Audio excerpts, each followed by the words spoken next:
Over the years, I've spotlighted movies from a wide variety of exploitation auteurs like Roger Corman, Jess Franco, Charles Band. So now, I think it's about time I did an Andy Sidaris movie on this show. For those who aren't familiar, Andy Sidaris is a filmmaker who got his start directing sporting events, most famously for ABC's Wide World of Sports, as well as doing some minor TV work in the 70s. However, he made his biggest impact starting in the 80s with a series of films aimed at the burgeoning home video and cable TV market. But while most people concentrated on horror and sci-fi films, Sedaris' movies were usually low-rent versions of whatever action genres were popular at the time, but with a generous amount of soft-core nudity thrown in for good measure. As far as Sedaris' love of big tits goes, a good comparison would be somebody like Jim Wynorski, just with more yachts, Hawaiian shirts and champagne, and less comic book sci-fi stuff. Well, one thing's for sure, the black boxes are going to be working overtime for this episode.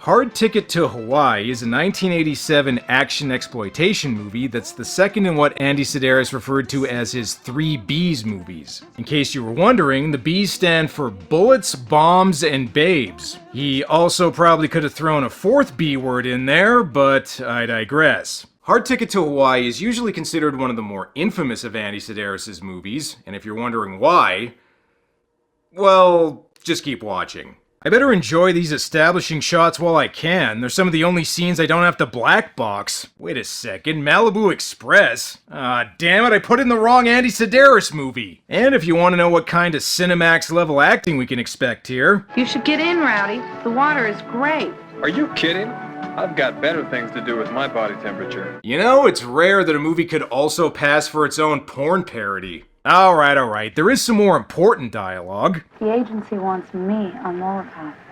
Drug enforcement is no job for a girl like you. Yeah, you're in an Andy Sidaris movie. Showing your tits is your job. See, look, what'd I tell you? I gotta give Andy Sidaris credit, he sure cuts to the chase. We're only 2 minutes in. Well, now that we've established that there's tits in the movie, I suppose we should get to the plot. 2 Hawaiian cops visit a marijuana grow-op, presumably so they can enjoy the rest of the movie. They've been growing weed on this part of the island for 3 generations.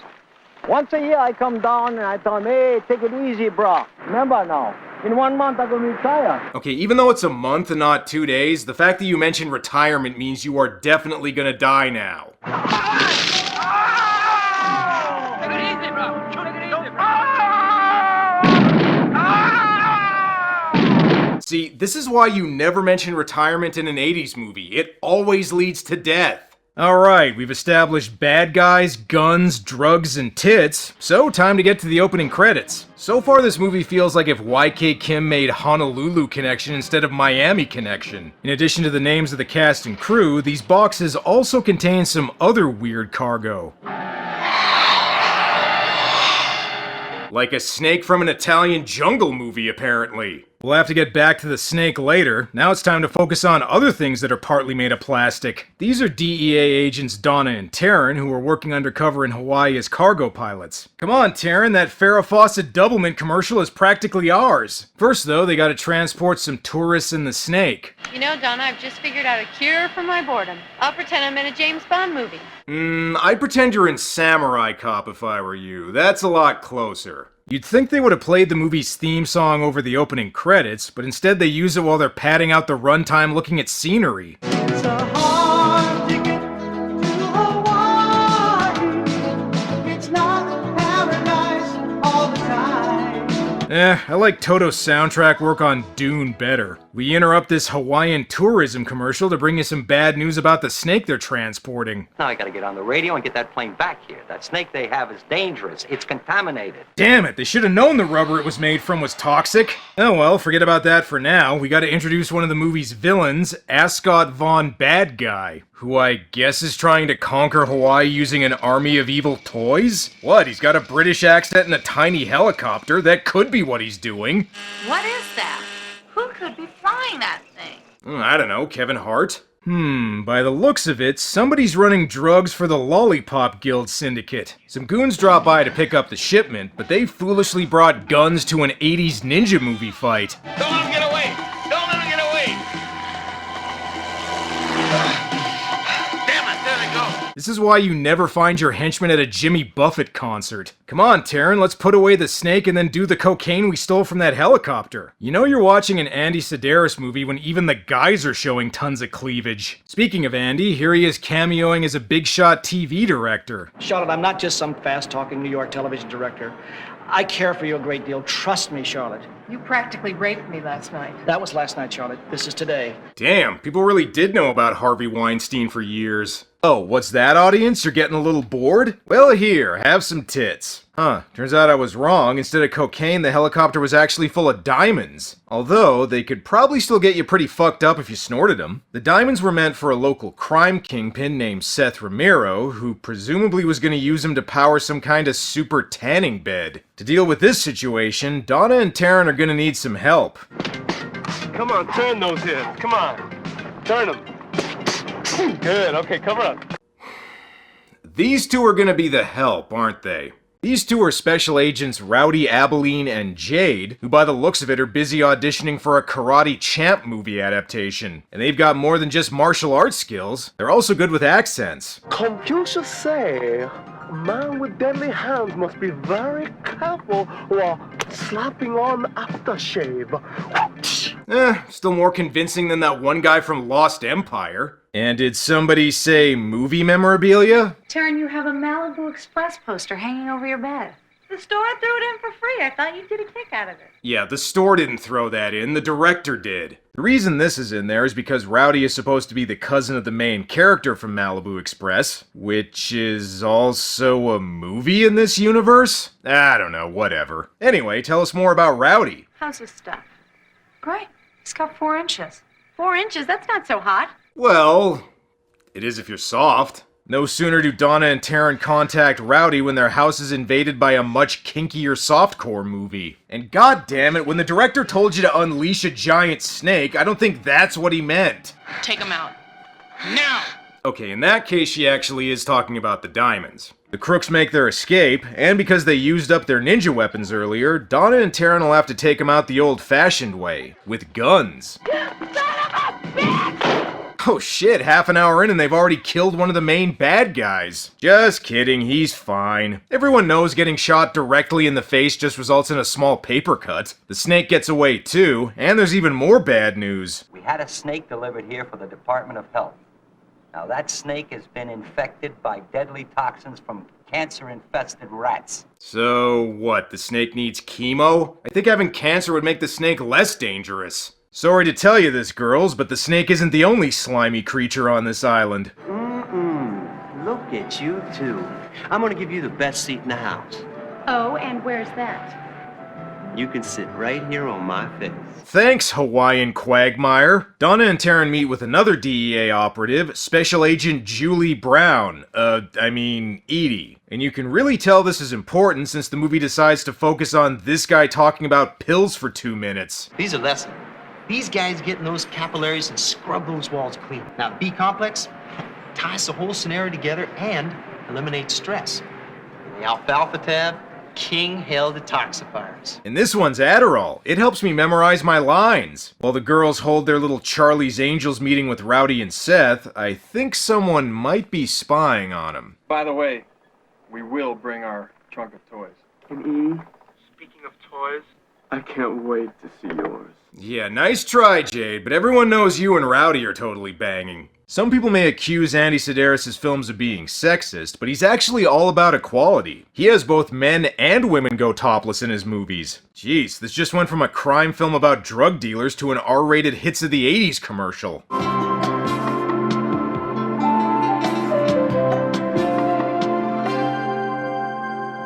Yes? What are you doing? I'm pretending to be a mere receptacle for Jimmy John's desires. And by desires, I mean cum. Listen, I appreciate gratuitous nudity as much as the next guy, but aren't there criminals you need to be stopping? We got some nutcase in front of us. Man, he must be smoking some heavy doobies. Well, can you blame him? I mean, that is the best way to enjoy this movie. This guy looks like he greets people by going, "What's up, fellow teenagers?" Hey, wait a minute. These are the thugs that were trying to get the diamonds earlier. Although I don't recognize who that girl is with them. Here's the gun, skater. Blow him away. Okay, I guess the blow-up doll's there as a distraction? Look out, he's got a gun. Alright, well that didn't work. Jade, how bad you hit? I'm okay, but I think he wounded my shirt. Now, if anyone was wondering just why I chose this movie for this show, watch this part.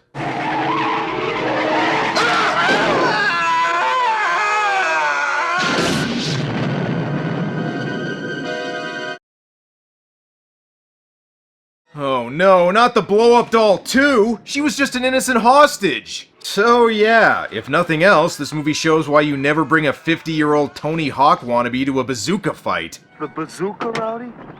It's the only gun I can hit a moving target with. Plus, it's the main thing most people will remember about this movie. Well, either that or the snake. Speaking of which, just where the hell is that thing anyway? Oh, that's wonderful. That scene was there to remind us that both the snake and boobs are still in this movie. Alright, looks like Jade got patched up. They really saved time by not having to shave his chest first. Rowdy calls Edie, but uh-oh, looks like they're getting spied on again.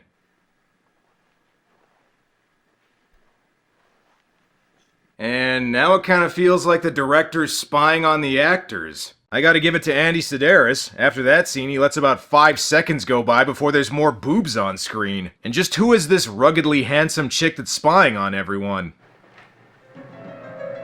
Yikes, this is what Instagram models look like without all the filters. Hey, I just discovered some info about the diamonds and a lot about who I really am inside. Let's go! Ah, poor Edie. This isn't the first time she's been violently thrown in the back of a van. That was also how her audition went. How do you zoom this camera in to make the shot tighter? Look, girls, the making of footage can wait. Right now you should probably rescue Edie. Or at least give Rowdy and Jade a ride first. I'm getting worried. You getting worried? I'm getting worried. Is he getting worried?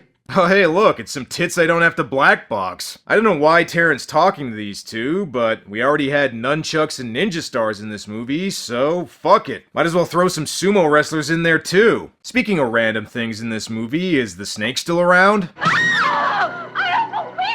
Well, great. This is gonna put a serious damper on their honeymoon. You know, we're almost an hour in, and the parts with the snake still feel like a different movie that just gets awkwardly shoehorned in every few minutes. Let's see. According to this photo, the couple was killed by the movie Spasms. Hopefully they can get rid of that snake soon. Johnny Gill and Ray Parker Jr. have a concert on the island later that night. Oh, right. Their friend's been kidnapped. They better rescue her first. No, Dixon, I have never been mistaken for a man. Not even Vince Neil? Oh shit, they're subjecting Edie to the dreaded marionette torture. They better rescue her quick. I have a plan. Dawn's the best time to execute it. Or, you know, I guess it could wait until morning. Besides, Edie may be getting tortured, but it's been several minutes since the last sex scene and Rowdy's suffering from some serious blue balls. Hey baby, ever make it with an imitation Eric Roberts before? Time for Rowdy to lay on the charm. All I want to do is suck the polish right off your toes. Yeah, I can suck the polish off a trailer hitch. Wait. And here's the part where we really get to see some of that legendary Andy Sidaris eroticism.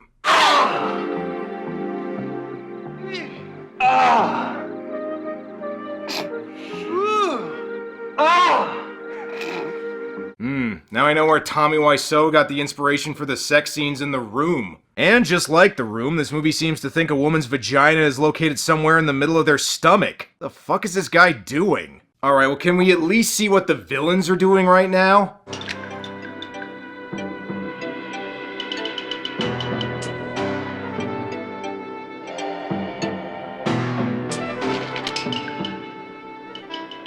Huh, the original version of Vera de Milo was a lot different than Jim Carrey's interpretation. Hey, I just got back for some pretty hot lovemaking. I really turned her solar plexus into a solar sexus, if you catch my drift. Seth Phones Vaughn, bad guy, who honestly I'd forgot was even in this movie. This is the first time we've seen him since that one part at the beginning. No one must interfere with our plans. We must show our power, have no mercy, kill them all. Thanks, Cocaine Palpatine. Before they can rescue Edie, our heroes need to arm themselves, and Rowdy needs to finish his Predator cosplay before Comic-Con. Tomorrow we kick ass and take names. Were his lines written on the back of the Frisbee? Before going after Seth and his gang, Rowdy decides to take out some random henchman that we only saw briefly at the beginning of the movie, so guess Edie'll just have to wait a little longer. This guy is called Shades, although looking at an HD copy of the movie, his nickname should have been Nosehair. Sorry, Buster. You ain't allowed here. Take off. Hey, lighten up. We're just throwing. Oh, yeah? Let's see you throw one. Back in the 80s, all men settled disputes via Frisbee. Alright, enough horsing around. Time to go full Kung Lao on his ass.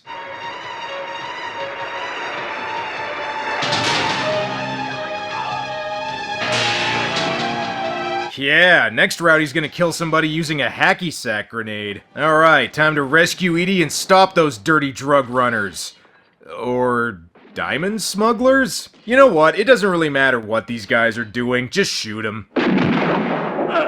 Hey, are we sure that was a criminal? I think we might have just rolled up to some random guy's house. This action sequence seems like it's trying to cram every 80s action movie cliche it can think of into a few minutes. We have heroes using rocket launchers indoors, guys in khaki pants getting blown away, martial arts fights with random Asian guys that pop up out of nowhere. At one point, Jade even goes all Lion Man and puts on some metal claws, although his martial arts technique isn't quite as refined as Junaid Arkin's. Oh, and did I mention one-liners? And then you die.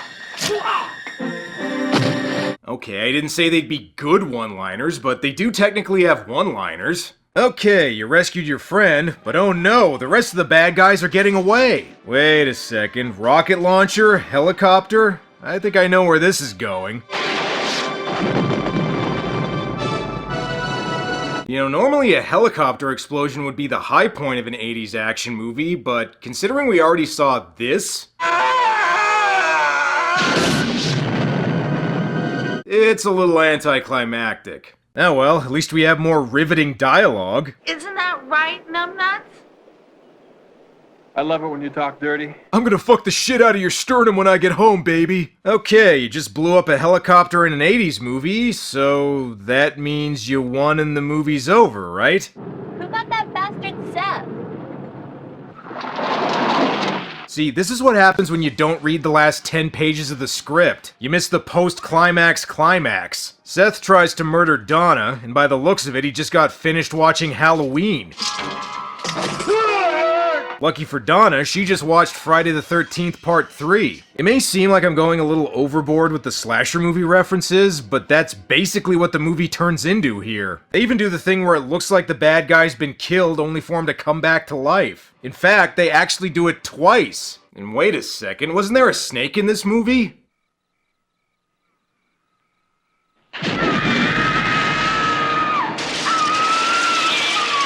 Okay, that part comes kinda close to topping the skateboard guy getting blown up. Not quite, though. I thought we were doing a slasher movie for this part, not a monster movie. Man, how long is it gonna take for this snake to die of cancer? Speed things up a little, will you, Donna? That probably would have been enough to kill it. Looks like they're gonna need some bigger guns to take care of this thing. Smile, you son of a broski. Where the hell did that snake come from? I don't know, I'm still trying to figure that out myself. It still feels like it crawled in from a different exploitation movie. Did you believe up through the toilet? Just when you thought it was safe to take a pee. She was actually going to make a number 2, but he doesn't need to know that. Okay, so Seth is dead and you resolve the snake subplot. Now is the movie over? Okay, folks, we got one more stop on this tour. Alright, sure, there's still a few minutes left. I guess we can fit some more goofy shit in. They go to Von Bad Guy's office, despite the fact that I'm still not sure just who the hell he is. Who the hell is this Chang guy, anyhow? He's the brains. Educated, suave, merciless. Look, guys, there's 5 minutes left and he's only been in 2 scenes. I think it's a little late to give him a backstory. This guy's name is Chang, and he's called that because he's half Chinese, half 100% white. And if you want to kill him, make an appointment first, will ya? He's a busy man. You want to come with us? Mr. Chang, that's very stupid. I don't know, it's not that stupid compared to this. You You know, normally in an 80s movie, bringing a samurai weapon to a gunfight wouldn't be a stupid move, but I don't think Chang knows how to use this thing. Oh, I see Chang studied the ancient martial art of going, "Nyeh." Congratulations, everyone! Now that you just murdered a rich businessman in broad daylight without any real proof of his criminal activities, you're all going to jail. Just kidding, they're fine. Due process is for suckers. I think that we all deserve a vacation cruise on the Malibu Express. Look, just hold your horses, Rowdy, alright? I'm sure I'll get to that movie eventually. Okay, we defeated the bad guys. Now let's all get drunk. Just like most of the people watching this. So, is Hard Ticket to Hawaii any good?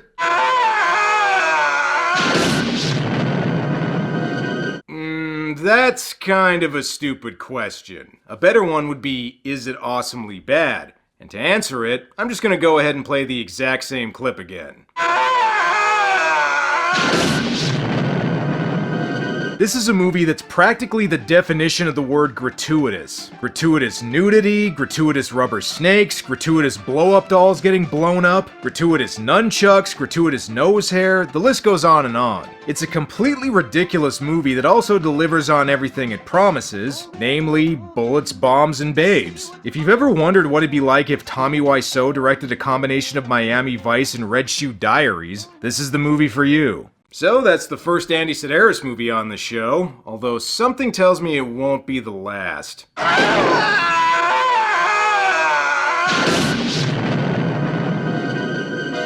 Well, that's all for now. Until next time.